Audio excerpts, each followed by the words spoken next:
प्रवचन एक धन का मोह या शिव का मार्ग। जीवन का पहला निर्णय शिव पुराण का आधार। यह प्रवचन शिवजी की उस जीवन शैली पर आधारित है जिसमें वे सृष्टि के स्वामी होकर भी हिमालय पर रहते हैं, भस्म रमाते हैं, बाघ की खाल पहनते हैं और जीवन में किसी भी प्रकार के भौतिक संग्रह की लालसा नहीं रखते। यह प्रवचन पूछता है, क्या वास्तव में धन हमारे जीवन का अंतिम लक्ष्य है या कोई और मार्ग भी है जो शिव दिखा रहे हैं? भूमिका, हम धन किसके लिए कमा रहे हैं? यह प्रश्न जितना सरल दिखता है उतना ही यह हमें भीतर तक हिला देने वाला है। हम दिन रात इसी दौड़ में लगे हैं, धन, साधन, सुविधा, स्थायित्व और सुरक्षा प्राप्त करने के लिए। परंतु शिव पुराण का पहला पाठ ही हमें एक झटका देता है। शिव, जो त्रिलोकनाथ हैं, वे धन के पीछे नहीं भागते, तो हम क्यों भाग रहे हैं? इस प्रवचन का उद्देश्य है धन की हमारी धारणा की जड़ तक पहुंचना, शिव के जीवन से सीख लेना और यह समझना कि जीवन की दिशा क्या होनी चाहिए। धन का मोह या शिव का मार्ग। 1. शिव सृष्टि के स्वामी, फिर भी वस्त्रहीन क्यों? शिव का वैराग्य क्या सिखाता है? शिव जी सृष्टि के स्वामी हैं। उनके पास सब कुछ हो सकता है, ऐश्वर्य, महल, सोने का सिंहासन, रत्नों से जड़े आभूषण, लेकिन वे क्या पहनते हैं? एक बाघ की खाल, जटा में गंगा, शरीर पर भस्म, गले में सर्प, और रहते कहाँ हैं? श्मशान या कैलाश में? क्या यह कोई मजबूरी है? नहीं, यह उनका चयन है। क्यों? क्योंकि वे हमें सिखाना चाहते हैं धन जीवन की अंतिम सिद्धि नहीं है, धन साधन है, साध्य नहीं। 2. धन का मोह व्यक्ति को बांधता है। शिव पुराण कहता है, मोह एव नरकस्य द्वारम, मोह ही नरक का द्वार है और धन सबसे बड़ा मोह बन सकता है। जब हम धन के पीछे भागते हैं तो हम अपने परिवार से दूर हो जाते हैं, अपने धर्म से, अपने भीतर के सत्य से दूर हो जाते हैं और धीरे धीरे हम एक कमाई की मशीन बन जाते हैं। संवेदनहीन, थके हुए, तनावग्रस्त। धन चाहिए, लेकिन धन का अधीन नहीं होना चाहिए। धन हमारी मुट्ठी में हो, ये उचित है, लेकिन जब हम उसकी मुट्ठी में आ जाएं तो वो विनाश का कारण बनता है। 3. जीवन का पहला निर्णय, किस मार्ग पर चलना है? शिव ने हमें 2 मार्ग दिखाए हैं। मोह का मार्ग, जिसमें व्यक्ति केवल संग्रह करता है, धन, सामग्री, सम्मान, सत्ता, लेकिन अंततः खाली हाथ जाता है। शिव का मार्ग, जिसमें व्यक्ति त्याग, भक्ति, दया, करुणा, सेवा और सच्चे संतोष की ओर बढ़ता है। धन इकट्ठा करोगे तो तुम्हें सुरक्षा महसूस होगी, लेकिन शिव का मार्ग अपनाओगे तो स्वयं को पहचान पाओगे। 4. दक्ष यज्ञ, जब धन के अहंकार ने रिश्ते तोड़े। शिव पुराण में दक्ष यज्ञ की कथा प्रसिद्ध है। दक्ष, जो पार्वती, सती के पिता थे, बहुत धनवान, प्रतिष्ठित और अहंकारी थे। उन्होंने जब यज्ञ किया तो शिव को आमंत्रण नहीं दिया, क्योंकि शिव उनके धन और पद की चमक से प्रभावित नहीं थे। परिणाम क्या हुआ? सती ने प्राण त्याग दिए, यज्ञ विध्वंस हुआ। दक्ष का अहंकार शिव ने भस्म कर दिया। धन और अहंकार का संबंध गहरा है। जहां धन होता है वहां यदि विवेक न हो तो अहंकार आ ही जाता है, और शिव वो अहंकार को कभी स्वीकार नहीं करते। 5. शिव का मौन संदेश, तू क्यों भाग रहा है? जब शिव कैलाश पर ध्यान में लीन होते हैं, जब वे किसी वस्तु की इच्छा नहीं करते, जब वे भस्म रमाकर नंगे शरीर में समाधिस्थ होते हैं, तो वह एक मौन प्रश्न उठता है, मनुष्य, तू किस दिशा में भाग रहा है? क्या तू अपने बच्चों के लिए कमा रहा है या अपनी महत्वाकांक्षाओं के लिए? क्या तू भविष्य की चिंता में वर्तमान खो रहा है? क्या तू जीवन को जी रहा है या सिर्फ चला रहा है? 6. जीवन का वास्तविक मूल्य, धन या आत्मा की शांति। शिव पुराण कहता है, धर्म, अर्थ, काम, मोक्ष, ये 4 पुरुषार्थ हैं, लेकिन इन चारों में भी सबसे उच्च है मोक्ष। आज का मनुष्य सिर्फ अर्थ को पकड़ कर बैठा है, लेकिन शिव केवल मोक्ष को पकड़ते हैं। इसका अर्थ यह नहीं कि धन बुरा है। धन का उपयोग करो, लेकिन उसके अधीन मत बनो। 7. धन कमाओ, लेकिन विवेक से। शिव यह नहीं कहते कि धन मत कमाओ, वे कहते हैं कमाओ, लेकिन उसके पीछे मत भागो। उसे साध्य नहीं। शिव स्वयं अर्धनारीश्वर हैं, जीवन के संतुलन का प्रतीक। वे सिखाते हैं कि धन कमाओ, लेकिन धर्म के मार्ग से। व्यापार करो, लेकिन भक्ति के साथ। जीवन जियो, लेकिन मोह में नहीं, चेतना में। 8. परिवार, समाज, आत्मा। धन किसके लिए? शिव कहते हैं, यदि धन केवल तुम्हारे भोग के लिए है तो वह अहंकार है। यदि धन परिवार की सेवा के लिए है तो वह कर्तव्य है, और यदि धन समाज के कल्याण और आत्मा की शांति के लिए है तो वह दान है, और यही शिव का मार्ग है। 9. अंततः क्या बचेगा? शिव पुराण में कई बार मृत्यु और श्मशान की चर्चा होती है। क्यों? क्योंकि वहीं जाकर सारा धन, सारा भोग, सारा संग्रह खत्म हो जाता है। वहां न बैंक अकाउंट जाता है, न गाड़ी, न बंगला, वहां केवल कर्म जाते हैं। इसलिए शिव श्मशान में रहते हैं, ताकि हमें हर पल याद रहे कि जो तू संग्रह कर रहा है वो सब यहीं छूट जाएगा। 10 निर्णय तुम्हारा है। धन का मोह या शिव का शांति पथ, आज भी विकल्प तुम्हारे पास है। धन के पीछे भागते हुए एक मशीन बन जाना या शिव के समान शांत, सरल, संतुलित जीवन जीना। एक ओर दौड़ है, दूसरी ओर ध्यान है। एक ओर संग्रह है, दूसरी ओर समर्पण है। तुम क्या चुनोगे? शिव का अंतिम संदेश इस प्रवचन से, जो मेरे मार्ग पर चलेगा उसे धन की आवश्यकता नहीं होगी, क्योंकि उसे शांति मिल जाएगी, और शांति ही सबसे बड़ा धन है। समापन। यह प्रवचन केवल एक आरंभ है। शिव का मार्ग आसान नहीं है, लेकिन सत्य से भरा है। धन की जगह अगर आपने संतोष और सेवा को स्थान दिया, तो शिव सदा आपके साथ रहेंगे। प्रवचन 2 महादेव का वैराग्य।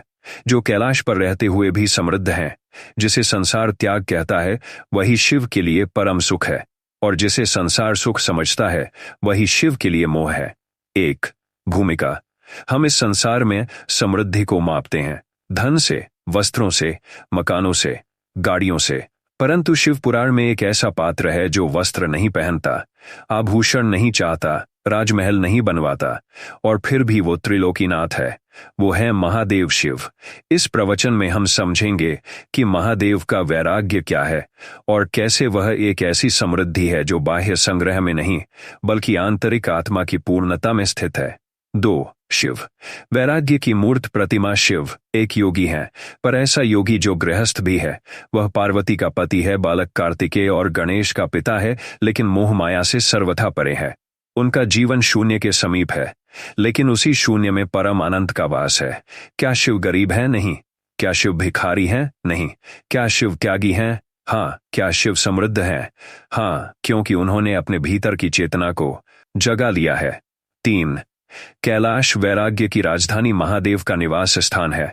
कैलाश पर्वत यह कोई वैभवशाली नगरी नहीं, कोई भव्य महल नहीं, बल्कि बर्फ से ढका, कठोर, मौन, एकांत स्थान है।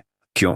क्योंकि वहां ध्वनि नहीं, ध्यान है वहां भोजन नहीं, भक्ति है वहां संग्रह नहीं, समर्पण है वहां चहल पहल नहीं, चेतना है। शिव ने अपनी समृद्धि को भीतर बसाया है। कैलाश प्रतीक है उस शांति का जो तब आती है जब मन इंद्रियों के पार चला जाता है। 4 वैराग्य। क्या यह जीवन से भागना है? बहुत लोग सोचते हैं वैराग्य मतलब संसार से भाग जाना। नहीं, शिव सिखाते हैं वैराग्य का अर्थ है मोह से मुक्त हो जाना, लेकिन कर्तव्य से पीछे न हटना। शिव विवाह करते हैं, लेकिन स्वतंत्र रहते हैं। लेकिन स्वामित्व नहीं जताते। वे ब्रह्मा विष्णु के भी पूज्य हैं, लेकिन अहंकार नहीं रखते। यही सच्चा वैराग्य है। 5 धन के बिना भी जो समृद्ध है वो शिव है। शिव के पास क्या है? भस्म, मृत्यु की स्मृति डमरू, ध्वनि की चेतना त्रिशूल, कर्म, ज्ञान और भक्ति का संतुलन सर्प, भय पर विजय गंगा। जीवन का प्रवाह यह कोई भौतिक धन नहीं, यह आध्यात्मिक धन है। कोई कितनी भी दौलत कमा ले, अगर उसे शांति, आत्मबोध और समर्पण नहीं मिला, तो वह भीतर से गरीब ही रहेगा। 6 पार्वती और शिव। वैराग्य और प्रेम का संतुलन। शिव ने वैराग्य अपनाया, परंतु उन्होंने प्रेम को नकारा नहीं। पार्वती ने शिव को पाने के लिए कठोर तप किया। शिव ने उन्हें स्वीकार किया, पर समर्पण की शर्त पर, मोह नहीं। इस विवाह में ना दहेज था, न वस्त्रों की चर्चा, न संपत्ति की सूची, सिर्फ एक शर्त थी, तू मुझे ऐसे ही स्वीकार कर जैसे मैं हूं।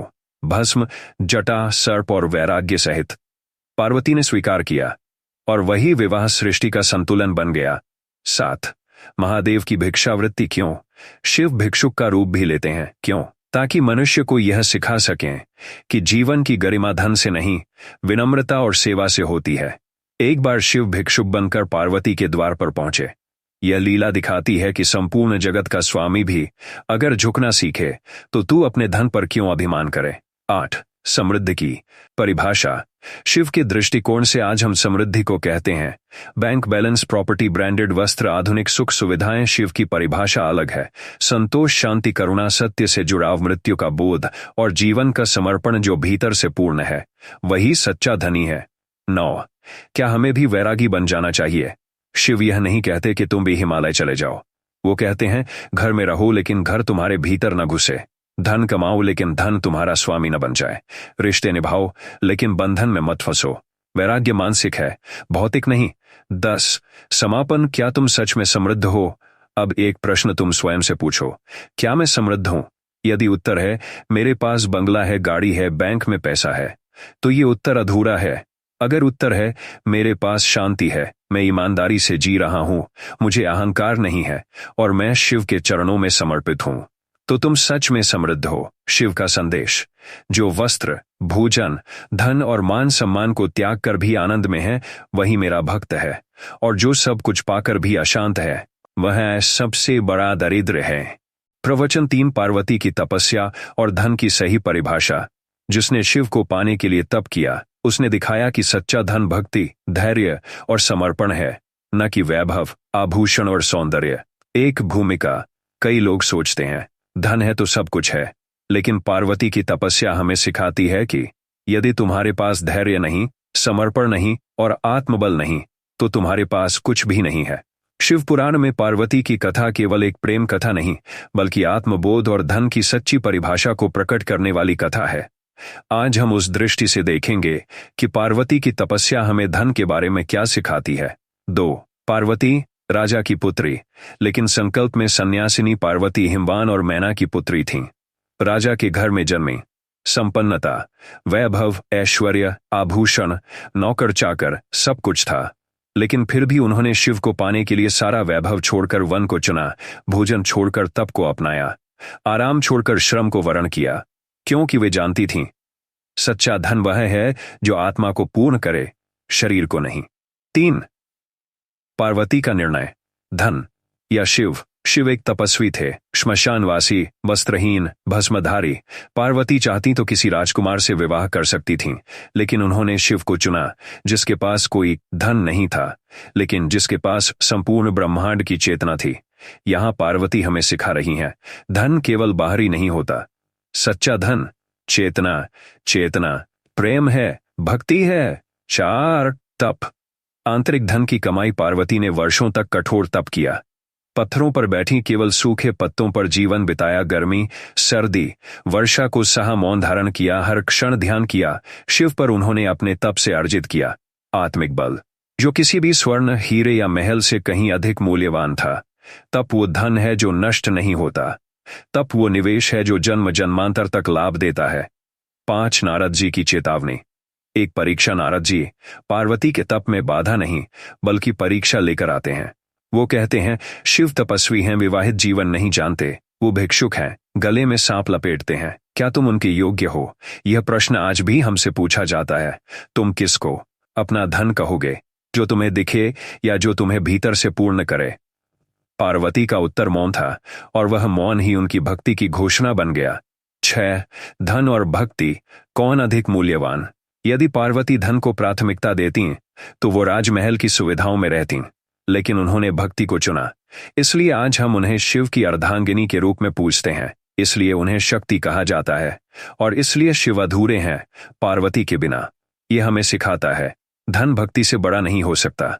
7 पार्वती का सौंदर्य, लेकिन उन्होंने क्या चुना? पार्वती अनुपम सौंदर्य की देवी थीं, लेकिन क्या उन्होंने अपनी सुंदरता को बढ़ाने के लिए आभूषण, वस्त्र, श्रृंगार का सहारा लिया? नहीं, उन्होंने केवल एक अलंकार अपनाया। भक्ति का अलंकार, सौंदर्य का मूल्य तब तक सीमित है जब तक आत्मा स्थिर नहीं होती। बाहरी सजावट अंततः वृद्ध हो जाती है, नष्ट हो जाती है, लेकिन भक्ति वह अमर होती है। 8 जब शिव ने परीक्षा ली, तब की विजय। शिव ने स्वयं ब्राह्मण रूप में आकर पार्वती को अपने विरुद्ध समझाया। कहा, शिव कौन है? श्मशानवासी, जटाजुट, पिशाचों के बीच रहने वाला, क्या तुम उसी से विवाह करोगी? पार्वती की प्रतिक्रिया क्या थी? न क्रोध, न पीड़ा, न डर, केवल धैर्य और मौन, क्योंकि उन्हें अपने धन, तप, विश्वास, भक्ति पर पूर्ण भरोसा था। और वही हुआ। शिव ने स्वीकार किया कि यह स्त्री किसी भी देवता से अधिक समर्थ है।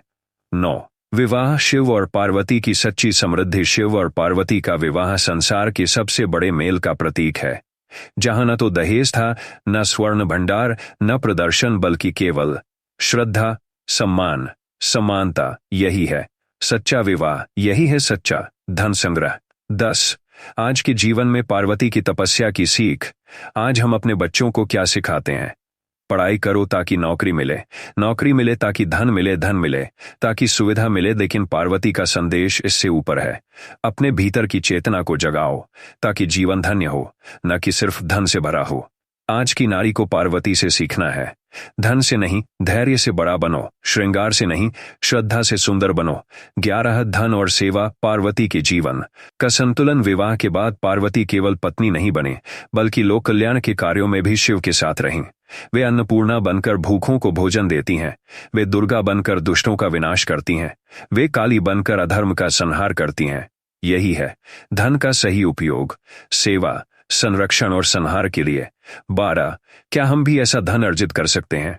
हाँ, यदि हम मोह को त्यागें, भक्ति को अपनाएं, श्रम से न डरें और सच्चे प्रेम से जुड़ें, तो हमारे भीतर भी वही तपस्विनी चेतना जागेगी जो पार्वती को शिव के समकक्ष ले गई। 13 शिव की दृष्टि में सबसे बड़ा धन। शिव ने क्या देखा पार्वती में? उनका राजसी जन्म नहीं, ना उनका सौंदर्य, न उनका सौंदर्य, न उनका नाम। शिव ने देखा उनकी तपस्या, समर्पण, मौन और भक्ति। शिव को वह प्रिय है जो भीतर से परिपक्व है, और वही जीवन में उनका प्रिय बन सकता है। 14 पार्वती की कथा धन को परिभाषित करती है। पार्वती की कथा बताती है कि धन वह नहीं जो दिखे, धन वह है जो जीवन को दिशा दे। धन वह नहीं जो संग्रह किया जाए, धन वह नहीं जो संग्रह किया जाए। धन वह नहीं जो बाहर हो, धन वह नहीं जो बाहर हो। धन वह है जो भीतर जागे, जैसे तप, भक्ति, ज्ञान। 15 समापन शिव और पार्वती का मिलन। धन की पराकाष्ठा जब शिव और पार्वती। प्रवचन 4 क्या धन जीवन को चला सकता है? दक्ष यज्ञ की कथा से सीख प्रस्तावना। जब हम यह प्रश्न उठाते हैं, क्या धन जीवन को चला सकता है, तो पहली प्रतिक्रिया होती है हाँ, बिना धन के जीवन असंभव है। लेकिन शिव पुराण हमें एक और ही दृष्टि देता है। उसमें एक यज्ञ होता है, दक्ष यज्ञ, जिसमें धन, वैभव, अधिकार और अहंकार सब होता है, लेकिन शिव नहीं होते। और जब शिव नहीं होते तो उस यज्ञ की परिणति क्या होती है? यही प्रश्न इस प्रवचन का मूल है।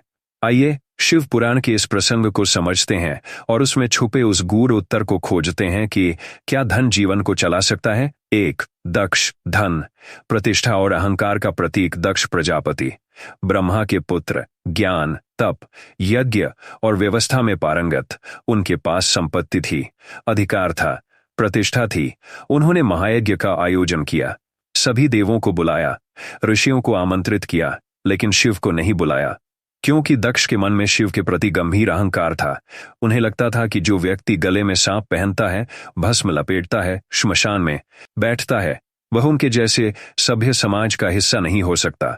उनके लिए धन और सामाजिक गरिमा ही सब कुछ थी। दक्ष भूल गए थे कि जो दिखता है वही नहीं होता, जो भीतर बैठा है वही नहीं होता, जो भीतर बैठा है वही सत्य है, और यही भूल जीवन को तोड़ देती है। 2 सती का प्रेम और त्याग। धन की सीमाओं का प्रमाण सती, शिव की अर्धांगिनी, दक्ष की पुत्री। लेकिन जब उन्हें पता चला कि उनके पिता यज्ञ कर रहे हैं और शिव को आमंत्रित नहीं किया, तो भीतर तक विरक्ति हो गई। वे शिव से कहती हैं, मैं अपने पिताजी के घर जाना चाहती हूं। शिव कहते हैं, जहां अपमान हो वहां प्रेम का कोई स्थान नहीं। फिर भी सती जाती हैं। पिता के यज्ञ में प्रेम से नहीं, धर्म की पीड़ा से वहां पहुंचती हैं और क्या देखती हैं? शिव का अपमान किया जा रहा है, सभी देव हंसी में शामिल हैं। पिता अपने धन और यज्ञ के गर्व में डूबे हैं। और तब सती कहती हैं, जब मेरा पति यहां सम्मानित नहीं, तब मैं यहां की पुत्री नहीं। और वे उसी यज्ञ कुंड में अपने प्राण त्याग देती हैं। यही वो क्षण था जहां धन की शक्ति व्यर्थ हो गई, यज्ञ अधूरा रह गया, समाज स्तब्ध हो गया। 3 क्या धन जीवन का आधार है? दक्ष यज्ञ के माध्यम से शिव हमें दिखाते हैं कि धन से यज्ञ हो सकता है, लेकिन उसका फल नहीं। धन से सभी को बुलाया जा सकता है, लेकिन भगवान को नहीं। धन से रिश्तों को खरीदा जा सकता है, लेकिन समर्पण नहीं लिया। शिव ने कोई प्रतिशोध नहीं लिया। उन्होंने वीरभद्र को भेजा, यज्ञ को नष्ट किया, लेकिन अपने लिए नहीं, सत्य की रक्षा के लिए। यही है ध्यान और वैराग्य का संकल्प। शिव अपने भक्तों को यही शिक्षा देते हैं। तू दौड़ तो रहा है धन के पीछे, लेकिन तुझे पता ही नहीं कि तुझे क्या चाहिए। 4 यज्ञ जल सकता है, लेकिन प्रेम नहीं। शिव ने कोई सोने का महल नहीं मांगा, कोई द्रव्य नहीं लिया। उन्होंने केवल सम्मान और प्रेम चाहा। सती के आत्म बलिदान ने यह दिखाया कि सच्चा प्रेम धन से ऊपर होता है। धन जीवन का एक हिस्सा हो सकता है, लेकिन यदि वह अहंकार बन जाए तो वह जीवन को नष्ट कर देता है। यज्ञ की भस्म यही सिखाती है, बिना शिव के सब व्यर्थ है। 5. आज की दुनिया में शिव का यह संदेश, आज जब हम घर बनाते हैं तो सबसे पहले पूछते हैं, एमई कितनी होगी? हम यह नहीं पूछते, क्या इस घर में शांति होगी? जब बच्चा जन्म लेता है हम कहते हैं, इसको बड़ा डॉक्टर बनाना है। कोई नहीं कहता, इसे बड़ा इंसान बनाना है। यह वही यज्ञ है जो हम भी कर रहे हैं। धन, स्थिति, प्रतिष्ठा, लेकिन बिना आत्मा के। और जहां आत्मा के, और जहां आत्मा के, और जहां आत्मा नहीं, वहां शिव नहीं। जहां शिव नहीं, वहां जीवन नहीं। 6. निष्कर्ष, धन से यज्ञ हो सकता है लेकिन देवता नहीं आते। शिव पुराण का यह प्रसंग हमें यही सिखाता है कि धन साधन है, सर्वस्व नहीं। शिव वहां बसते हैं जहां भक्ति हो, भस्म हो और सच्चा प्रेम हो। यदि हम अपने जीवन के यज्ञ में शिव को आमंत्रित नहीं करेंगे तो चाहे जितना धन हो वह भस्म में बदल जाएगा। इसलिए शिव से प्रार्थना करें, हे नीलकंठ, मुझे धन दो लेकिन साथ में विवेक भी दो। मुझे यज्ञ करने की शक्ति दो लेकिन उसमें तुम्हारी उपस्थिति भी दो। मुझे समाज का हिस्सा बनाओ लेकिन अपने से दूर मत करना। शिव वचन, जहां प्रेम है वहां मैं हूं, जहां मैं हूं, जहां केवल भस्म है। प्रवचन 5. शिव का अश्मवेश, क्यों महादेव वस्त्रहीन रहते हैं? श्रृंखला, हम धन किसके लिए कमा रहे हैं? शिव पुराण के आलोक में आधार, शिव पुराण का वैराग्य दर्शन प्रवेश वाक्य। महादेव को देखिए, न सोने की मुकुट है, न रेशमी वस्त्र, न आभूषणों का भार है, न सिंहासन की लालसा। वे भस्म लगाए, बाघंबर पहने कैलाश पर चुपचाप बैठे हैं। प्रश्न यह नहीं कि वे ऐसे क्यों हैं, प्रश्न यह है कि हम क्यों नहीं समझ पा रहे कि यह सब कुछ त्याग कर भी कोई पूर्ण कैसे हो सकता है। 1. शिव का रूप भोग नहीं, योग का प्रतीक। शिव जिस स्वरूप में प्रकट होते हैं वह संपूर्ण संसार के लिए एक जगह देने वाला संकेत है। सिर पर जटा, शरीर पर भस्म, हाथ में त्रिशूल, गले में सर्प। ये सब बताने के लिए हैं कि मैं जो हूं वह भीतर से हूं, ना कि बाहरी वस्त्रों से। महादेव का यह रूप इस संसार के आडंबर, संग्रह और प्रदर्शन को खुली चुनौती देता है। वो पूछते हैं, तुम जिस वस्त्र, जेवर और संपत्ति को अपना मानते हो, क्या वह वास्तव में तुम्हारा है? 2. वस्त्रहीनता का अर्थ, मूल स्वरूप की ओर लौटना। शिव का वस्त्रहीन स्वरूप केवल एक बाहरी प्रदर्शन नहीं बल्कि एक गंभीर आध्यात्मिक संकेत है। वे बताते हैं, जैसे जन्म के समय कुछ लेकर नहीं आए थे वैसे ही मृत्यु के समय भी कुछ नहीं ले जाओगे। महादेव संपत्ति और संग्रह के भ्रम को तोड़ते हैं। वे दिखाते हैं कि जिस वस्त्र से तुम अपनी पहचान बनाते हो वह क्षणिक है, जिस संपत्ति को तुम सुरक्षा मानते हो वह भ्रम है, जिस सम्मान को तुम धन से खरीदना चाहते हो वह झूठा है। 3. शिव और भस्म, मृत्यु का स्मरण। शिव के शरीर पर भस्म या भस्म वस्त्रों और गहनों का स्थान ले लेती है। वह संदेश देती है, यह शरीर भी एक दिन भस्म हो जाएगा। फिर तुम किस शरीर के लिए धन जोड़ रहे हो? शिव की भस्म हमें याद दिलाती है, धन शरीर के साथ नहीं जाएगा, वह आत्मा के काम नहीं आएगा, केवल पुण्य और सेवा ही शेष रह जाएंगे। 4. बाघंबर और वैराग्य। शिव बाघ की खाल पहनते हैं। शेर, बाघ, सिंह, ये हिंसा, शक्ति और भय के प्रतीक है।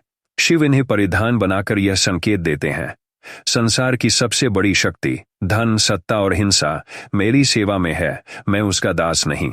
उनका यह रूप हमें सिखाता है, धन से डरने की आवश्यकता नहीं, धन को साधन बनाओ, साध्य नहीं। वस्त्र शरीर को नहीं, आत्मा को ढंकें, ऐसे वस्त्र खोजो। 5. शिव की संपत्ति क्या है? शिव के पास कोई महल नहीं, कोई सेना नहीं, कोई दरबार नहीं, कोई तिजोरी नहीं। फिर भी देवों के देव हैं, वे त्रिपुर संहारक हैं, वे समस्त ब्रह्मांड के मूल हैं। क्यों? क्योंकि शिव के पास आत्मबोध है जो किसी भी भौतिक संपत्ति से कहीं बड़ा है। 6. हमारे वस्त्र, पहचान या परत। जब हम समाज में बाहर जाते हैं तो अपने वस्त्रों से अपनी इमेज बनाते हैं, पर क्या वह इमेज सत्य है? क्या वह स्थायी है? शिव सिखाते हैं, तुम्हारी पहचान तुम्हारी आत्मा है, कपड़े नहीं। महादेव वस्त्रहीन होकर कहते हैं, मैं जैसा हूं वैसा ही स्वीकार्य हूं, मुझे किसी चीज से ढंकने की जरूरत नहीं। 7. शिव और गृहस्थ, संन्यास और संसार का संतुलन। यहां एक अत्यंत गहरी बात आती है। शिव वस्त्रहीन योगी हैं और साथ ही गृहस्थ पति भी हैं, वे तपस्वी भी हैं और पार्वती के लिए कोमल पति भी। इससे क्या सीखने को मिलता है कि धन और वस्त्र का त्याग केवल शारीरिक नहीं, मानसिक होना चाहिए। वैराग्य का अर्थ भागना नहीं, बंधनों से मुक्त होना है। 8. शिव कहते हैं, तुम किसके लिए सजा रहे हो अपने आप को? जब हम अत्यधिक खर्च करके दिखावे के कपड़े पहनते हैं, महंगे आभूषण सजाते हैं, तो वह किसके लिए? समाज, प्रतिस्पर्धा, आत्मसम्मान। शिव पूछते हैं, क्या आत्मसम्मान दिखावे से आता है या आत्मज्ञान से? 9। धन किसके लिए? यह प्रवचन हमें सीधे प्रश्न की ओर ले जाता है। हम धन किसके लिए कमा रहे हैं? क्या उस शरीर के लिए जो नश्वर है, या उस आत्मा के लिए जो अमर है? महादेव का हर रूप, हर प्रतीक यही कहता है, तुम अपने मूल को जानो, बाकी सब आता जाता रहेगा। 10। निष्कर्ष, क्या हमें भी वस्त्र त्याग देने चाहिए? शिव का संदेश यह नहीं कि हम नग्न हो जाएं या वस्त्रहीन होकर जंगलों में चले जाएं, बल्कि वह यह है, अपने जीवन से वह हर परत हटा दो जो तुमने केवल दूसरों को दिखाने के लिए ओढ़ी है। शिव सिखाते हैं, सरल बनो, सच्चे बनो, दिखावे से मुक्त बनो। समापन वाक्य। जब महादेव वस्त्रहीन होते हैं तो वे हमें भीतर झांकने का आह्वान करते हैं। वह पूछते हैं, धन से सजे हो या भ्रम से, वस्त्रों से ढंके हो या अहंकार से, और अंत में एक मौन उपदेश देते हैं, जिस दिन तुम स्वयं को ओढ़ लोगे उसी दिन वस्त्र अनावश्यक हो जाएंगे। प्रवचन 6। सोने का सिंहासन या चिता की राख। शिव का चुनाव हमें क्या सिखाता है? प्रस्तावना 1 और देवताओं के राजमहल, सोने से जड़े सिंहासन, रत्नों से सजी मणियों की माला। दूसरी ओर शिव भस्म रमाए हुए, श्मशान में रमने वाले, शरीर पर चिता की राख, गले में नरमुंड की माला और त्रिशूल लिए। यह विरोधाभास नहीं, यह परम सत्य है। महादेव का यह वरन, सोने के सिंहासन को त्याग कर चिता की राख को अंगीकार करना, आखिर हमें क्या सिखाता है? यह प्रवचन उसी उत्तर की ओर हमें ले जाएगा। 1। शिव का रूप, भौतिकता से परे महादेव का रूप जितना अलौकिक है, उतना ही सादा भी है। न सोने की मुकुट, न रेशमी वस्त्र, सिर पर जटाएं, शरीर पर भस्म, रत्नों की जगह रुद्राक्ष और पैरों में सर्पों की माला। क्या महादेव के पास वैभव नहीं हो सकता था? ब्रह्मा उन्हें सृष्टिकर्ता मानते हैं, विष्णु उन्हें परम देव मानते हैं, इंद्र, कुबेर, यम सभी उनकी आराधना करते हैं। फिर भी शिव साधारणता का वर्ण करते हैं, क्योंकि वे हमें यह सिखाना चाहते हैं कि वास्तविक धन आत्मज्ञान है, न कि बाहरी भोग। 2। सोने का सिंहासन, अहंकार का प्रतीक। सोने का सिंहासन राजसत्ता का प्रतीक है। यह सत्ता देता है, लेकिन साथ में अहंकार भी। यह सम्मान देता है, लेकिन स्वत्व छीन लेता है। यह दिखावा सिखाता है, लेकिन अंतरात्मा से काट देता है। दक्ष का उदाहरण लीजिए। जब उसने शिव का अपमान किया तो वह सोने के सिंहासन पर था, लेकिन उसका हृदय अहंकार से जला हुआ था। शिव ने सिंहासन की परवाह नहीं की, बल्कि सच्चाई की रक्षा के लिए वीरभद्र को भेजा। शिव यह दिखाते हैं कि सिंहासन वहन करना सरल है, लेकिन उसे छोड़ देना ही तप है। 3। चिता की राख, मृत्यु का बोध। मोक्ष की राह, शिव के शरीर पर जो चिता की भस्म है, वह मृत्यु का प्रतीक है।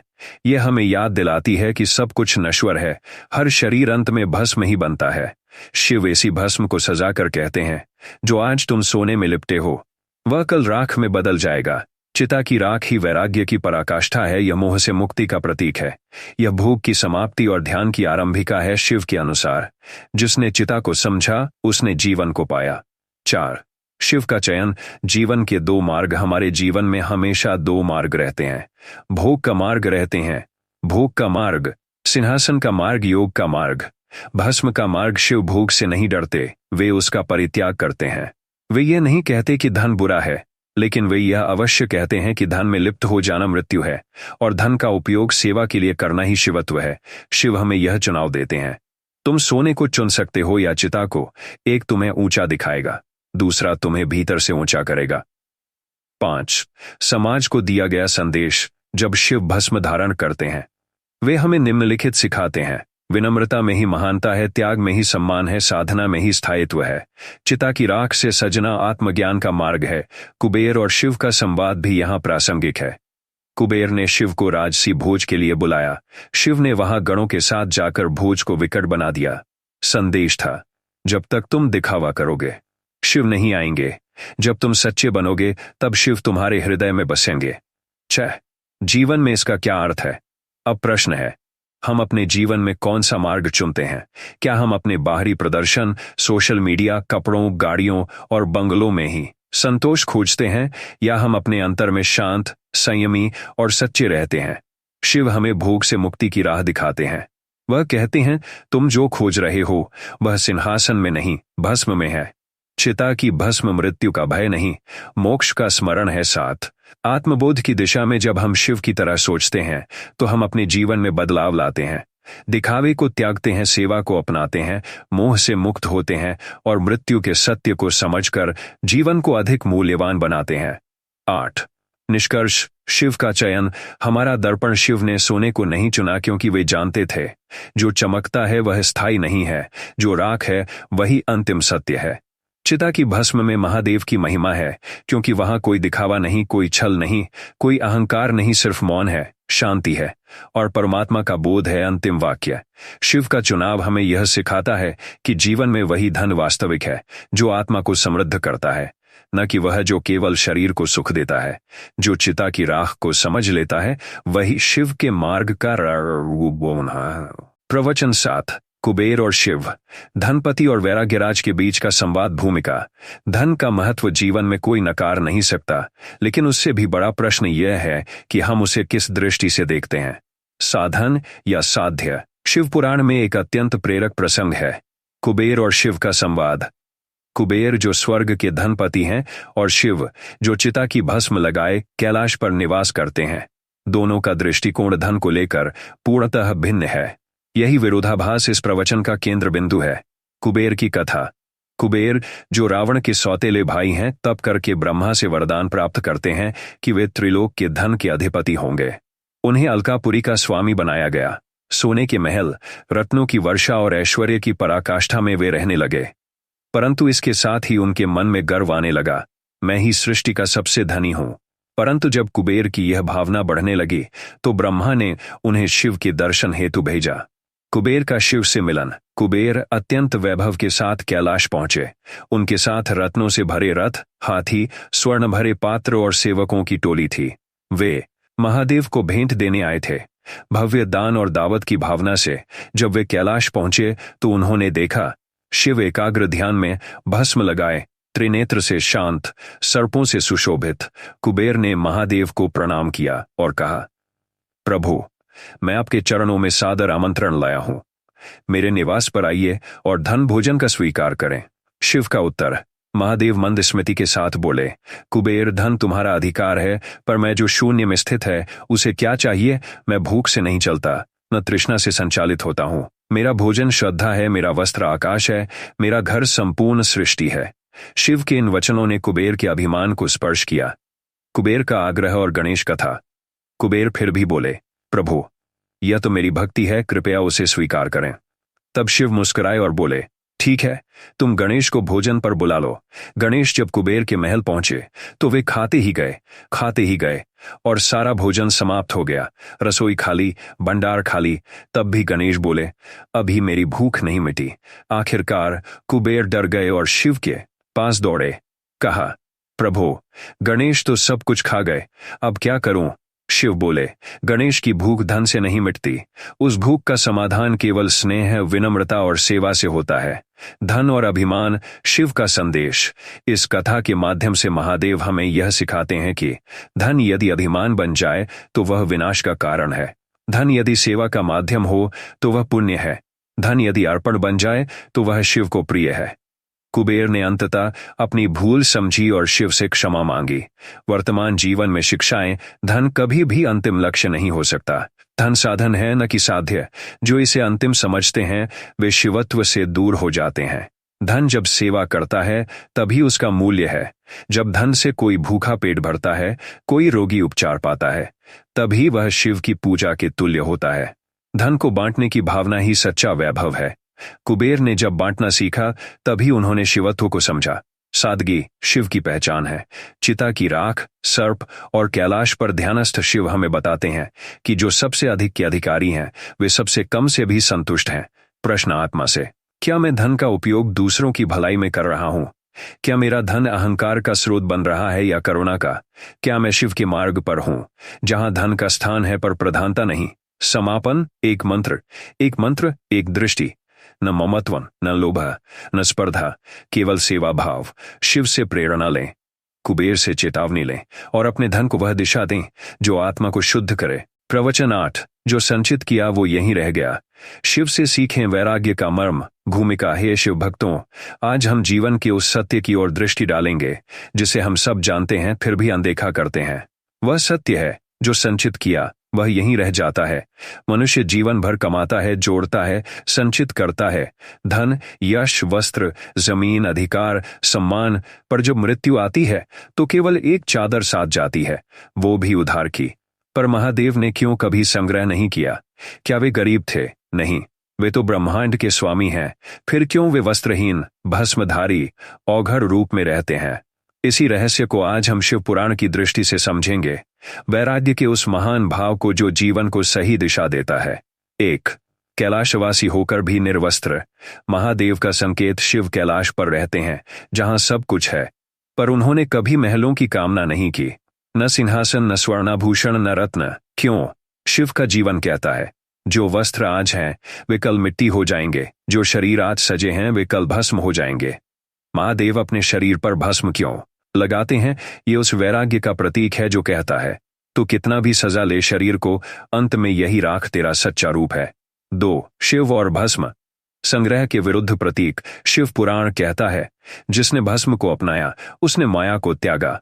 भस्मधारी शिव यह संदेश देते हैं कि संसार में जो कुछ भी दिखाई देता है वो अस्थायी है। जब मनुष्य यह जान जाए कि हर वस्तु का अंत है तो उसके भीतर संग्रह का मोह ढीला पड़ने लगता है। शिव का संदेश स्पष्ट है, जो कुछ भी तू जोड़ रहा है वह तुझसे पहले ही इस धरती का था और तेरे जाने के बाद भी इसी धरती का रहेगा। 3। धन संचय या पुण्य संचय। धन और पुण्य दोनों एकत्र किए जा सकते हैं, पर एक साथ नहीं। धन की दौड़ में पुण्य पीछे छूटता है और पुण्य की राह पर चलो तो धन की चिंता छोड़नी पड़ती है। शिव हमें सिखाते हैं, जिस धन का संग्रह तू कर रहा है क्या वो तेरे अंतिम समय में काम आएगा? नहीं, पर तेरी करुणा, सेवा, तप, त्याग, भक्ति ये पुण्य रूप में तेरे साथ जाएंगे। 4। रावण और शिव। शक्ति बनाम भक्ति। रावण ने शिव को प्रसन्न करने के लिए घोर तप किया और बहुत शक्ति प्राप्त की। उसने स्वर्ण की लंका बनाई, धन का भंडार किया, परंतु शिव उसे वरदान तो देते हैं पर उसके अभिमान को भी तोड़ते हैं। लंका की चमक अंततः राख में बदल जाती है। ये शिव का संकेत है, जो संचित किया है वह तब तक मूल्यहीन है जब तक उसके साथ विवेक न हो। 5। सच्चा वैराग्य क्या है? वैराग्य का अर्थ है त्याग नहीं, मोह का क्षय। शिव घर छोड़कर नहीं भागे, वे संसार में रहते हैं, माता पार्वती के साथ रहते हैं, गणेश और कार्तिकेय के पिता हैं, पर उनके हृदय में कोई मोह नहीं। शिव दिखाते हैं कि वैराग्य सिर मुंडवाकर वन जाने में नहीं, बल्कि गृहस्थ जीवन में रहकर भी संग्रह के मोह से मुक्त रहने में है। 6। जो तू साथ ले जाना चाहता है वह कभी तेरा था ही नहीं। शिव कहते हैं, मिट्टी के घर में रहकर मिट्टी के खिलौनों से प्रेम करोगे तो मिट्टी बन जाओगे, पर आत्मा के घर की ओर देखोगे तो शिव में लीन हो जाओगे। जो धन, मान, प्रतिष्ठा तू जोड़ता है वह तेरे अहंकार को संतुष्टि देता है, आत्मा को नहीं, और मृत्यु के क्षण में केवल आत्मा बचती है, अहंकार नहीं। 7। काम, क्रोध, लोभ। संग्रह की 3 धारणाएं। शिव त्रिनेत्रधारी हैं। तीसरी आंख उन विकारों को जलाने का प्रतीक है जिनसे संग्रह का मोह जन्म लेता है। कामना और चाहिए। क्रोधे, जब नहीं मिला तो क्रोधित हुआ। लोभ, जो मिल गया वह भी छोड़ने को तैयार नहीं। शिव इन तीनों को नष्ट कर हमें बताते हैं, तू जो अपने पास रखना चाहता है वही तुझे बांध कर रखेगा। 8। शिव की तरह जीने का अर्थ। शिव की जीवन शैली हमें सिखाती है, भस्म धारण करो ताकि अहंकार मिटे, सर्प को आभूषण बनाओ ताकि भय समाप्त हो, गंगा को सिर पर रखो ताकि विचार निर्मल रहें, डमरू बजाओ ताकि चेतना जागृत हो, और स्मशान में बैठो ताकि संसार की असलियत रोज देख सको। इन संकेतों में शिव कहते हैं, संग्रह नहीं, सहजता अपनाओ। 9। आधुनिक मनुष्य की भूल। आज मनुष्य अपना सब कुछ बैंक बैलेंस में देखता है, पर जब आईसीयू में भर्ती होता है तो सबसे ज्यादा खर्च होता है उस शरीर पर जो कभी ध्यान नहीं दिया, और सबसे कम साथ देते हैं वे लोग जिनके लिए सब कुछ संचित किया था। शिव हमें इस धोखे से बाहर निकालते हैं। 10। समाधान। शिव के मार्ग पर चलो। क्या करें? संग्रह की सीमा तय करो, दान का अभ्यास प्रारंभ करो, ध्यान और भक्ति से भीतर के सुख को खोजो, संचित करने के बजाय वितरित करने की आदत बनाओ। शिव का स्मरण करते हुए हर दिन ये कहो, जो तेरा है प्रभु तू ही रख। उपसंहार है साधकों, शिव का स्वरूप हमें बताता है, जो संचित किया वह यहीं रह गया, जो प्रेम दिया वह अमर हो गया। तप करो, त्याग करो, पर मोह मत पालो। जो शिव को प्रिय है वह वैराग्य है, जो सत्य की ओर ले जाए। भक्त वही जो संसार में रहे, पर संसार को खुद में न बसने दे। शिव उसी को प्रिय मानते हैं। हर हर महादेव। प्रवचन 9। धन से सुख नहीं, सादगी से शांति। शिव का मौन संदेश प्रस्तावना कभी सोचा है, जब हमारे पास सब कुछ होता है, ऐश्वर्य, साधन, आराम, तब भी क्यों भीतर बेचैनी होती है? क्यों वह आनंद नहीं मिलता जिसकी हम वर्षों से तलाश कर रहे होते हैं? शिव के जीवन में झांकने से यह उत्तर सहज मिलता है। सुख बाहरी साधनों से नहीं, भीतरी सादगी से आता है। महादेव, जिन्हें त्रिलोकनाथ कहा जाता है, जिनके हाथ में ब्रह्मांड का नियंत्रण है, वह कैलाश की बर्फीली गुफा में बाघ की खाल पर सर्प और राख के साथ क्यों रहते हैं? क्योंकि वे हमें मौन भाषा में कुछ सिखा रहे हैं। सादगी में वह शांति है जो धन से संभव नहीं। 1। शिव की तपस्वी मुद्रा। वैभव का त्याग या आत्मा की विजय। शिव ने कभी महलों में रहना नहीं चाहा, न ही ऐश्वर्य को महत्व दिया। उनका निवास कैलाश पर्वत, उनकी वेशभूषा, जटाएं भस्म और बाघ की खाल, यह दर्शाता है कि वे जीवन की उस अवस्था में हैं जहां भौतिकता से ऊपर आत्मिक शांति बसती है। उनका तपस्वी रूप हमें बताता है, धन से संसार को जीता जा सकता है, पर स्वयं को जीता जा सकता है। पर स्वयं को जीतने के लिए त्याग चाहिए। 2। क्यों धन की चकाचौंध में आत्मा अंधी हो जाती है? शिव पुराण में वर्णित है कि जब रावण ने शिव को प्रसन्न करने के लिए सोने की लंका का दान मांगा, तो शिव ने ना हाँ की, ना उन्होंने मौन धारण किया। रावण समझ गया, शिव को सोने से क्या लेना। शिव हमें सिखाते हैं, धन आता है, जाता है, पर यदि सादगी नहीं सीखी तो उसके साथ हम भी खो जाएंगे। 3। सादगी का अर्थ केवल निर्धनता नहीं, सादगी का मतलब फटे कपड़े या अभाव नहीं। सादगी का अर्थ है कम में संतोष, कम में प्रेम और कम में ईश्वर को पा लेना। शिव इसी को जीते हैं। उनके पास ब्रह्मांड की सारी शक्तियां हैं, पर वह शक्ति उन्हें साधन से नहीं मिली, साधना से मिली है। 4। शिव और पार्वती। जीवन की समरसता पार्वती, जो स्वयं हिमालय की राजकुमारी थीं, उन्होंने शिव से विवाह किया, जो एक तपस्वी थे। क्यों? क्योंकि उन्होंने भीतर की शांति को पहचाना। उन्होंने जाना कि एक राजा भले ही स्वर्ण सिंहासन पर हो, पर यदि उसकी आत्मा अशांत है तो वह केवल एक बंदी है। शिव का जीवन यह सिखाता है, जहां प्रेम है वहां ऐश्वर्य गौण हो जाता है। 5। जीवन का मूल लक्ष्य। आत्मा को धनवान बनाना। शिव पुराण के अनुसार शिव को आत्मलिंग का धारक कहा गया है। इसका अर्थ है उनका केंद्र बिंदु आत्मा है, बाहर की चकाचौंध नहीं। हम जीवन भर धन कमाते हैं, पर आत्मा भूखी रह जाती है। हम दूसरों को दिखाने के लिए घर सजाते हैं, पर भीतर खालीपन सिसकता है। शिव की तरह जीवन को अंदर से भरने की आवश्यकता है। 6। शिव की चुप्पी। सबसे गहरा संवाद। कई बार शिव उत्तर नहीं देते, मौन रहते हैं। यह मौन भी संदेश है। तू जो खोज रहा है बाहर, वह सब तेरे भीतर है। जब बाहर का शोर कम होगा, तब भीतर की शांति सुनाई देगी। धन, मान, प्रतिष्ठा, ये सब बहरे शोर की तरह है। सादगी एकांत की तरह है, जहां परमात्मा स्वयं बोलता है। 7। क्या हमें अब त्यागी बन जाना चाहिए? यह प्रश्न आता है, क्या आप धन कमाना छोड़ दें? नहीं, शिव हमें त्याग नहीं, संतुलन सिखाते हैं। धन कमाओ, पर उसमें डूबो मत। विलास लो, पर वियोग के लिए भी तैयार रहो। प्रसिद्धि पाओ, पर स्वयं को मत खो। सादगी का सार यही है, जीवन में सब कुछ हो, फिर भी भीतर निर्विकार शांति बनी रहे। 8। शिव की भस्म। अहंकार का अंत। शिव भस्म क्यों लगाते हैं? क्योंकि वह हमें स्मरण कराते हैं, जो कुछ भी है वह नश्वर है, अंत में सब राख बन जाएगा। अगर यह स्मृति बनी रहे तो फिर हम धन से नहीं, धर्म से जुड़ेंगे, भोग से नहीं, योग से जुड़ेंगे, इच्छा से नहीं, ईश्वर से जुड़ेंगे। आधुनिक जीवन में शिव का सादगी संदेश कैसे लाएं? हर महीने एक दिन मौन का अभ्यास करें, जैसे शिव करते हैं। किसी चीज को खरीदने से पहले 3 बार पूछें, क्या मैं इसे आत्मा की शांति के लिए ले रहा हूं या अहंकार की तृप्ति के लिए? रोज 15 मिनट कुछ न करने में बिताएं, जहां आप सिर्फ स्वयं को देखें, बिना मोबाइल, बिना लक्ष्य। 10। निष्कर्ष। जब आप सादा हो जाते हैं, आप शिव हो जाते हैं। शिव कहते नहीं, पर जी कर दिखाते हैं। जो व्यक्ति सादगी में जीना सीख गया, वह ब्रह्मांड की सारी संपत्ति पा गया, क्योंकि अब वह स्वयं को पा गया। धन आपको समाज में स्थान दिला सकता है, पर सादगी आपको स्वयं में स्थान देती है। शिव की यह राह कठिन लग सकती है, पर यही राह हमें उस आनंद तक पहुंचाती है जिसे हम सदियों से ढूंढ रहे हैं। प्रवचन 10। जो तू साथ लाया था वह कहाँ है? शिव का प्रश्न और जीवन की सच्चाई। प्रस्तावना। शिव ध्यान में बैठे हैं, उनका शांत स्वर ब्रह्मांड में गूंजता है। जो तू साथ लाया था वह कहाँ है? यह कोई साधारण प्रश्न नहीं, बल्कि आत्मा को झकझोर देने वाला उद्घोष है। यह प्रश्न किसी व्यक्ति, किसी युग या किसी जाति से नहीं, बल्कि हम सब से है। जब जीवन समाप्त होता है और अंतिम यात्रा शुरू होती है, तब यही प्रश्न हमारे आगे खड़ा होता है। शिव का यह प्रश्न हमारे पूरे जीवन को आईने की तरह हमारे सामने रख देता है। शिव का यह प्रश्न क्यों महत्वपूर्ण है?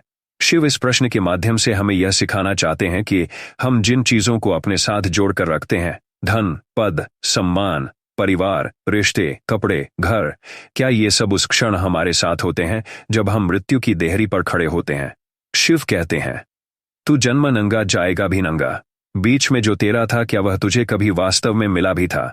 जीवन की दौड़ और माया की भूल भुलैया। आज हम सब जीवन की एक दौड़ में है। कोई नाम के पीछे भाग रहा है, कोई संपत्ति के पीछे, कोई रिश्तों में आश्रय ढूंढ रहा है, कोई शरीर की सुंदरता में मोहित है। परंतु क्या यह सब हमारे साथ जा सकता है? शिव का कथन है, जैसे जल पर लिखा शब्द लहरों में विलीन हो जाता है, वैसे ही संसार की संपदा भी काल की लहरों में बह जाती है। एक कथा, राजा और उसके 4 मित्र। शिव पुराण में एक प्रतीकात्मक कथा है। एक राजा था जिसके 4 प्रिय मित्र थे।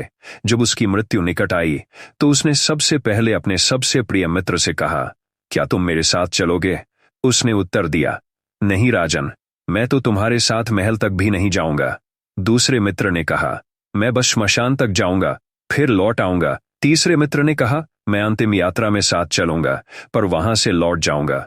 चौथे मित्र, जिसे वह राजा ने कभी महत्व नहीं दिया था, बोला, राजन, मैं तुम्हारे साथ मृत्यु के पार भी रहूंगा।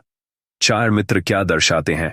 धन दौलत, जो महल तक भी नहीं जाता रिश्तेदार, जो सिर्फ श्मशान तक जाते हैं सदाचार और पुण्य, जो अंतिम यात्रा में साथ रहते हैं आत्मा और तप, जो मृत्यु के पार भी साथ रहते हैं। शिव इस कथा से हमें याद दिलाते हैं कि हम जिन्हें सहेज कर रख रहे हैं, वो सबसे पहले साथ छोड़ते हैं। जो तू साथ लाया था का मर्म यह प्रश्न केवल भौतिक संपत्ति की ओर इशारा नहीं करता। शिव पूछते हैं, क्या तू प्रेम साथ लाया था? क्या तू करुणा साथ लाया था? क्या तू आत्मिक शुद्धता लेकर आया था? यदि लाया था तो क्यों भूल गया? और अगर नहीं लाया तो अब क्या लेकर जाएगा? शिव की दृष्टि में सच्चा धन, शिव कहते हैं कि सच्चा धन वही है जो जन्म से पहले भी था, जो मृत्यु के बाद भी रहेगा, जो अमिट है। जिसने जीवन में केवल बाहर के संसार को देखा, उसने मृत्यु में अंधकार पाया, पर जिसने भीतर का शिव देखा, उसने मृत्यु में भी प्रकाश पाया। क्या शेष रहेगा? न तो तेरा घर, न तेरा परिवार, न तेरी गाड़ी, न तेरी प्रसिद्धि।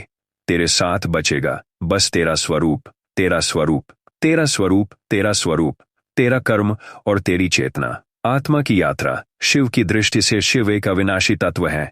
वे केवल मृत्यु के देवता नहीं, मृत्यु के पार की चेतना है। वे पूछते हैं, तू स्वयं को शरीर समझता रहा, अब बताओ, शरीर गया तो तू कहाँ गया? यह प्रश्न हर उस जीव से है जो मृत्यु से डरता है। शिव मृत्यु से नहीं डराते, बल्कि मृत्यु का सत्य उजागर करते हैं। क्या करें? प्रतिदिन यह प्रश्न करें, मैं क्या साथ ले जा सकूंगा?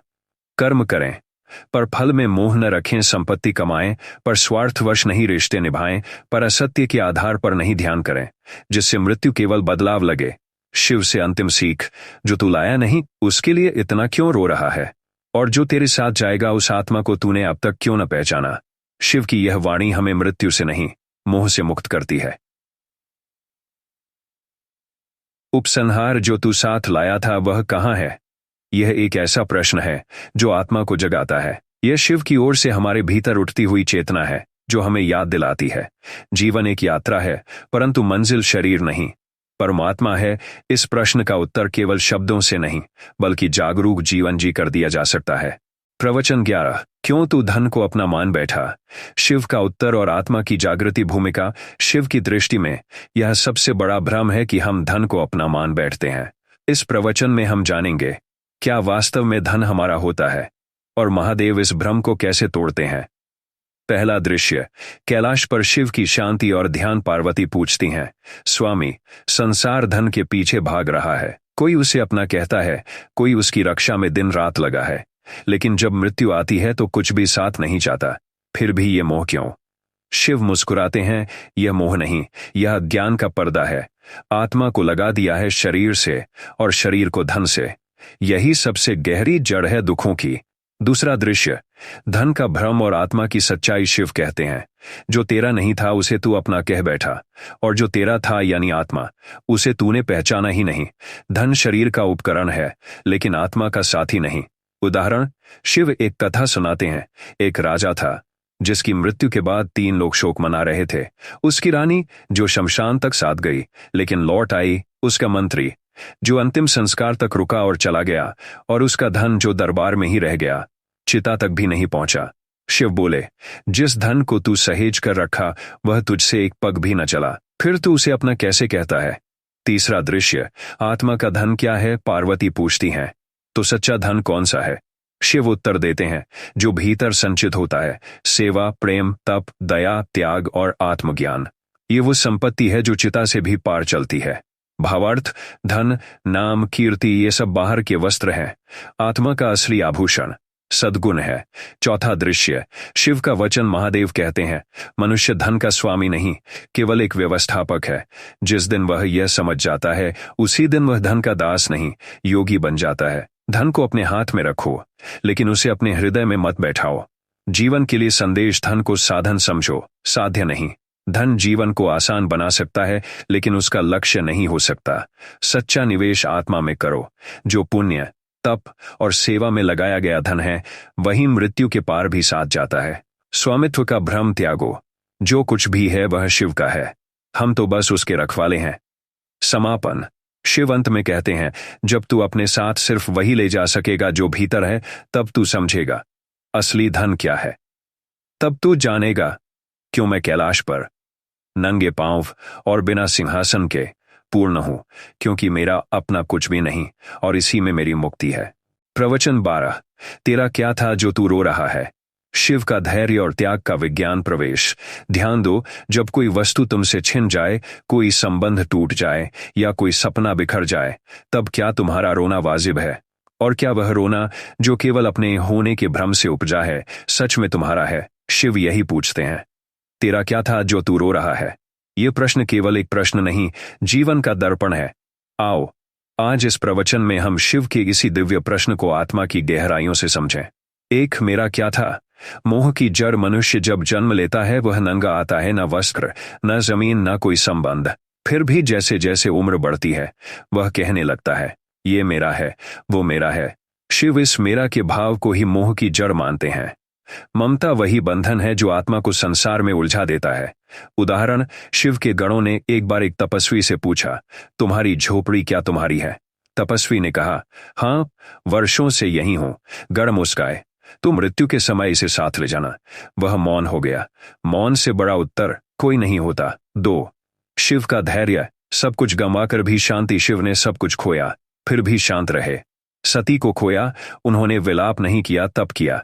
कैलाश को छोड़कर श्मशान में बसे, उन्होंने विलास नहीं किया, वैराग्य चुना। देवताओं से दूर रहकर भी त्रिकालदर्शी बने, उन्होंने क्रोध नहीं किया, करुणा अपनाई। उनकी शांति केवल धैर्य नहीं, यह आत्मज्ञान था। धैर्य तब आता है जब हम जान लेते हैं कुछ भी स्थायी नहीं है। 3, मेरा कहकर क्यों रोते हो? शिव का सीधा प्रश्न। शिव कहते हैं, तू जिस पर रो रहा है वो तेरा था ही नहीं। जो तेरा था वो कभी छिन नहीं सकता। यह वाक्य गहराई से सुनो। शिव यहां हमें स्वधर्म और स्वरूप की याद दिला रहे हैं। तथ्य, हम किसी वस्तु या व्यक्ति को जब अपना मान लेते हैं, हम उसे खोने का भय पाल लेते हैं। यह भय ही दुख का कारण है। 4, त्याग का विज्ञान। शिव का मार्ग त्याग का अर्थ चीजों को फेंकना नहीं, बल्कि यह समझना है कि मेरा कुछ भी नहीं था, मैं केवल एक साधक हूं। जो आया है जाएगा, जो गया है लौटेगा, और जो मेरा था वह सदा मेरे साथ रहेगा, वह आत्मा। उदाहरण, शिव ने समुद्र मंथन में विष पिया पर अमृत नहीं मांगा। क्यों? क्योंकि त्याग का सर्वोच्च रूप है स्वयं को तपाकर जगत का कल्याण करना। 5, संसार में रहो पर उसके मालिक मत बनो। शिव विवाह करते हैं पर गृहस्थ जीवन में लिप्त नहीं होते। वे पुत्र पाते हैं पर मोह नहीं पालते। वे कैलाश पर रहते हैं पर शाही सिंहासन नहीं सजाते। संदेश, संसार में रहो, भोगो पर बंधो मत। तेरा क्या था समझकर जियो तो दुख पास नहीं आएगा। 6, अज्ञान का अंत, आत्मज्ञान का आरंभ। शिव का यह प्रश्न, तेरा क्या था जो तू रो रहा है, हमें आत्मचिंतन की ओर ले जाता है। यह हमें बताता है कि दुख वस्तु के जाने में नहीं है, दुख उस भ्रम में है कि वह वस्तु मेरी थी। जब यह भ्रम टूटेगा तभी ज्ञान का बीज फूटेगा। 7. मृत्यु के समय क्या साथ जाएगा? शिव कहते हैं, चिता पर लेटे हुए व्यक्ति से पूछो, तेरे साथ क्या गया? उसकी आंखें मौन रहेंगी, पर उत्तर स्पष्ट होगा, केवल कर्म। धन, संबंध, प्रतिष्ठा कुछ नहीं जाएगा। फिर हम क्यों रोएं उन बातों पर जो स्थायी नहीं है? 8. शिव की दृष्टि में सच्चा त्यागी वह नहीं जो वस्त्र छोड़ दे, वह नहीं जो गृह त्याग दे। सच्चा त्यागी वह है जो यह जान जाए कि कुछ भी मेरा नहीं था और इस ज्ञान से मुक्त हो जाए, रोने, तड़पने, बंधने से। प्रेरणा हर बार जब आप कुछ खोते हैं, शिव का यह प्रश्न स्मरण करें, तेरा क्या था जो तू रो रहा है? यह आपकी आत्मा को जागृत कर देगा। 9. समाधान। शिव के शब्दों में मुक्ति शिव का प्रश्न नहीं, समाधान है। समाधान यह है, संसार में प्रेम करो पर मोह मत पालो, संबंधों में रहो पर अपेक्षा मत रखो, कर्म करो पर फल की लालसा मत रखो। यही शिव का विज्ञान है, त्याग का, धैर्य का, आत्मज्ञान का। 10. निष्कर्ष। जीवन को जागरण में बदलो। अब सोचो, क्या हम रो रहे हैं किसी ऐसी चीज पर जो हमारा था ही नहीं? उत्तर दो स्वयं को, फिर देखो, एक नया द्वार खुलेगा। यह द्वार शिव का द्वार है, जहां न आसक्ति है न भय, केवल स्वरूप की पहचान है, जहां आत्मा मुस्कुराती है और कहती है, अब कुछ भी खो नहीं सकता क्योंकि मेरा कुछ था ही नहीं। अंतिम संदेश, तेरा क्या था जो तू रो रहा है? यह वाक्य एक मंत्र की तरह जपो। हर दुख, हर नुकसान, हर पीड़ा में इस वाक्य की रोशनी से गुजरो, तब तुम्हारा मन शिव की तरह स्थिर, निश्चल और प्रसन्न हो जाएगा। प्रवचन 13। जिस धन ने अहंकार दिया वही विनाश का कारण बनता है। शिव का वचन भूमिका। शिव पुराण की कहानियां न केवल अध्यात्म की गहराइयों को उजागर करती हैं, बल्कि जीवन के व्यवहारिक सत्य को भी सरल भाषा में समझाती हैं। इस प्रवचन में हम उस धन की चर्चा करेंगे जो हमें अहंकार में डुबो देता है, और फिर शिव की दृष्टि से समझेंगे कि ऐसा धन कैसे विनाश का कारण बनता है। 1. धन और अहंकार का प्राचीन संबंध। शिव पुराण में एक कथा आती है जब रावण ने शिव को लंका आमंत्रित करने के लिए कैलाश पर्वत को ही उठा लिया था। रावण, जो अत्यंत धनवान, सामर्थ्यवान और विद्वान था, उसे लगा कि वह स्वयं ही सब कुछ कर सकता है। लेकिन जैसे ही उसने शिव को उठाने का प्रयास किया, महादेव ने अपने अंगूठे का हल्का सा भार कैलाश पर डाला और पूरा पर्वत रावण के ऊपर गिर पड़ा। वह छटपटाता रहा, कराहता रहा, और फिर उसे अपने अहंकार का पश्चाताप हुआ। शिव ने तब कहा, जिसने अपने वैभव से अहंकार किया उसका विनाश निश्चित है। 2. धन एक साधन है, साध्य नहीं। महादेव स्वयं सबका नाथ होते हुए भी बाघंबर पहनते हैं, भस्म रमाते हैं और हिमालय की गुफा में रहते हैं। क्यों? क्योंकि वे हमें दिखाना चाहते हैं कि धन जीवन का आधार नहीं, एक साधन मात्र है।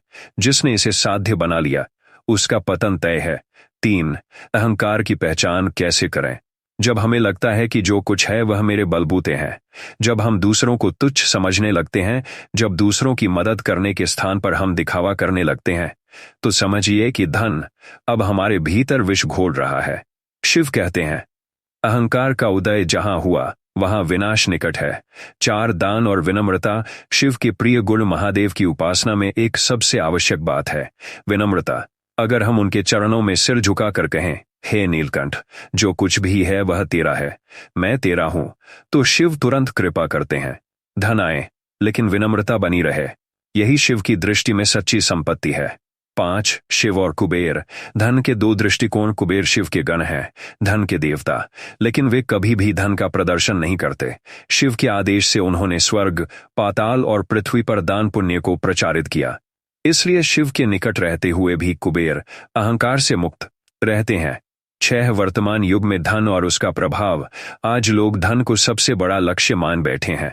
धन कमाने के लिए रिश्ते, मूल्य, धर्म और समय सब कुछ होम कर देते हैं। फिर जब वही धन किसी बीमारी में, किसी कोर्ट केस में या अपने ही बच्चों के द्वारा छीना जाता है, तब उन्हें समझ आता है कि जो धन हमने पूजा की तरह अर्जित किया वह ही अहंकार की मूर्ति बन गया। 7. जीवन में धन का स्थान। शिव की दृष्टि से पहला स्थान धर्म, दूसरा स्थान परिवार, तीसरा स्थान सेवा और अंत में धन, जो केवल इन तीनों की सहायता के लिए हो। अगर धन पहले आ जाए तो बाकी सब पीछे छूट जाता है। 8. धन और मृत्यु। शिव की दृष्टि। शिव सदा श्मशान में विचरते हैं। क्यों? क्योंकि वहां राजा और रंक सब बराबर होते हैं, कोई सोने का ताबूत लाता है, कोई बांस की अर्थी, पर अंत एक ही होता है, भस्म। शिव कहते हैं, धन से प्रेम मत कर, वरना वो तुझे स्वयं ही भस्म कर देगा। 9 तपस्या से धन बड़ा है या त्याग से? धन तप से आता है, लेकिन यदि त्याग नहीं है तो वो रावण बना देता है। त्याग के साथ धन हो तो वह राजा हरिश्चंद्र की तरह सेवा का माध्यम बनता है। शिव हमें यह शिक्षा देते हैं कि धन तब तक सुंदर है जब तक वह दूसरों के जीवन को सुंदर बनाए। 10 निष्कर्ष शिव का वचन, जिस धन ने तुझे दंभ दिया उसी से तेरा पतन होगा, लेकिन जिस धन ने तुझे झुकना सिखाया वही तुझे मेरे निकट लाएगा। महादेव हमें यह सिखाते हैं, भक्ति, दया, सेवा और त्याग, ये ही तेरी सच्ची संपत्ति है। जो इसे समझ गया वही शिव का सच्चा भक्त है। अंतिम वाक्य, धन के साथ साथ विवेक अर्जित करें, कमाएं लेकिन समर्पण के साथ, रखें लेकिन सेवा के लिए, जिएं लेकिन अहंकार के बिना। यही है शिव का संदेश। धन से नहीं, धर्म से बड़ा बनो। प्रवचन 14, धन गया तो क्या गया?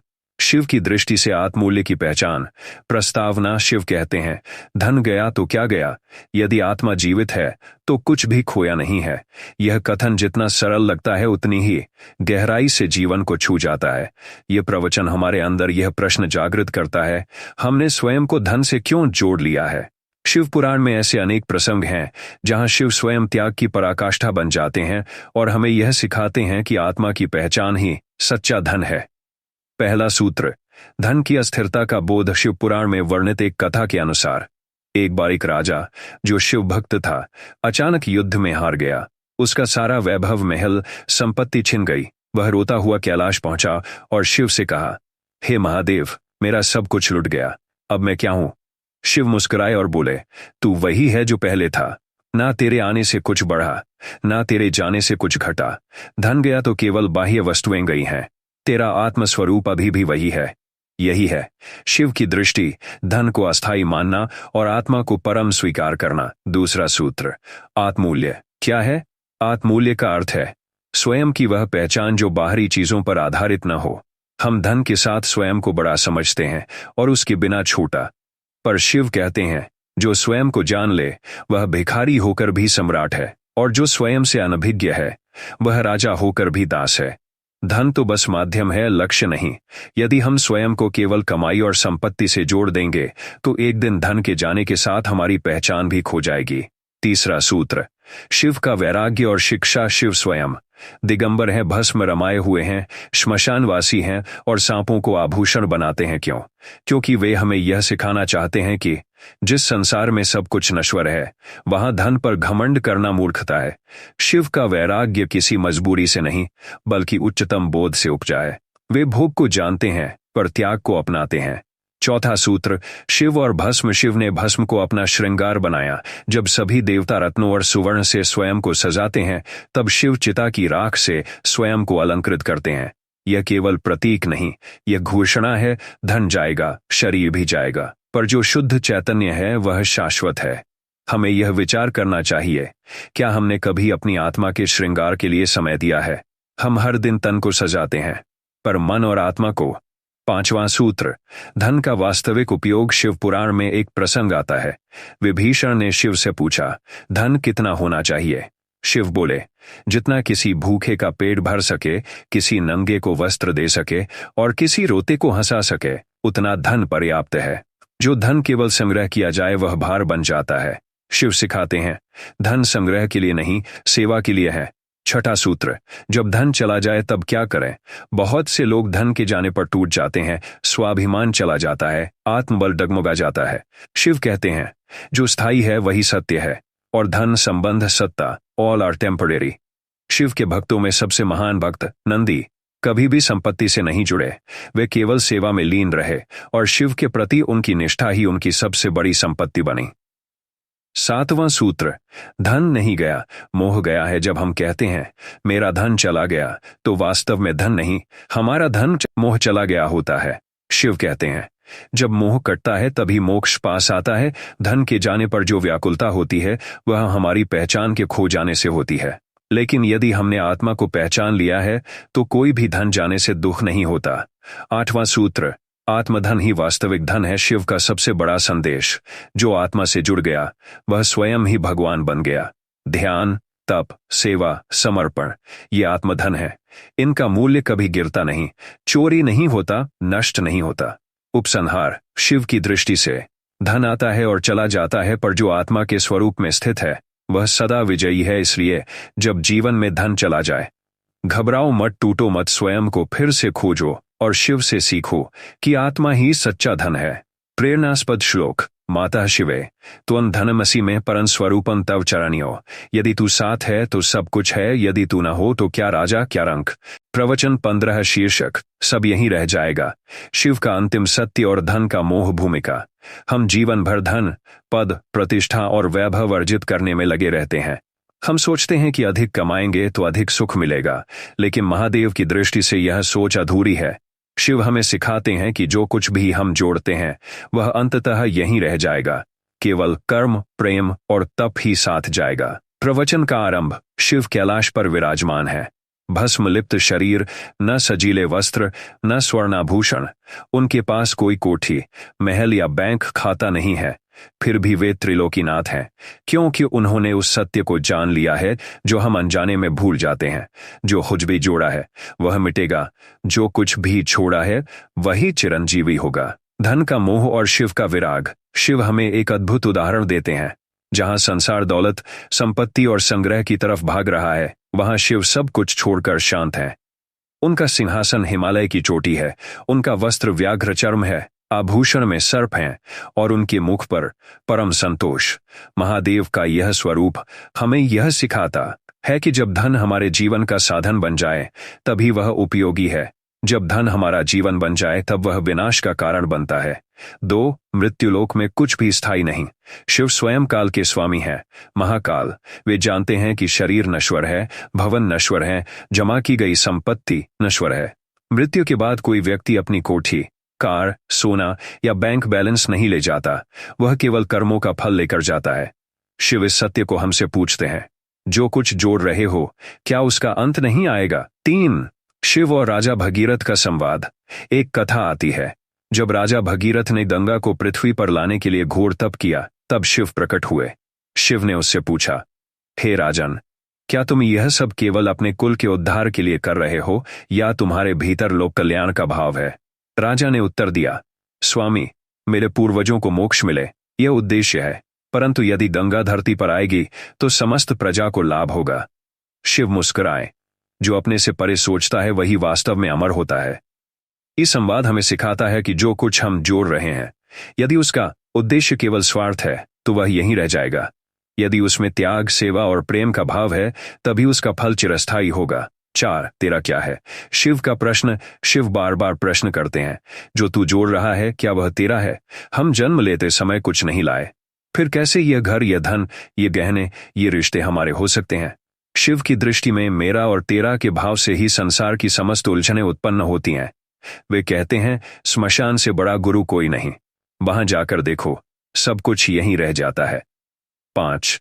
जो साथ जाएगा उसका निर्माण करो। शिव कहते हैं, धन नहीं जाएगा पर दान जाएगा, कर्म नहीं मिटेंगे, अच्छे और बुरे दोनों साथ जाएंगे। प्रेम, सेवा, करुणा, यही आत्मा के वस्त्र हैं, इन्हीं को साथ ले जाओगे। इसलिए जो अर्जन करना है उसमें इन गुणों का निवेश करो, वरना सब व्यर्थ हो जाएगा। 6. त्याग ही सच्चा धन है। शिव की घोषणा। एक बार माता पार्वती ने शिव से पूछा, प्रभु, आपके पास कुछ भी नहीं, फिर भी आप इतने सुखी क्यों हैं। शिव बोले, जिसने त्याग लिया वह शुद्ध हो गया, जिसने जोड़ लिया वह बंध गया। सुख त्याग में है, संपूर्णता में नहीं। यह जान लेने वाला कभी दुखी नहीं होता। 7. जीवन की असली कमाई। शिव कहते हैं, धन कमाना पाप नहीं, पर यह जानना आवश्यक है कि वह किसके लिए है। क्या धन हमारे अहंकार का ईंधन है या सेवा का माध्यम। क्या वह रिश्तों को बिगाड़ रहा है या जोड़ रहा है। यह विचार करते चलना ही शिवत्व है। 8. शिव का अंतिम उपदेश। चल पड़ो निर्विकार। शिव अंत में यही कहते हैं, जब प्राण निकलेगा तब सब यहीं छूट जाएगा। आज ही उस धन को जोड़ो जो परलोक में भी साथ जाए, यानी प्रेम, सेवा, दया और सच्चे कर्म। निष्कर्ष, महादेव का जीवन हमें यह सिखाता है कि भौतिक धन सीमित है और उसका मोह अनंत पीड़ा देता है। सच्चा धन त्याग है, सेवा है, भक्ति है। जो कुछ भी अर्जित करें उसमें शिवत्व हो, तब वह यहीं भी काम आएगा और वहां भी साथ जाएगा।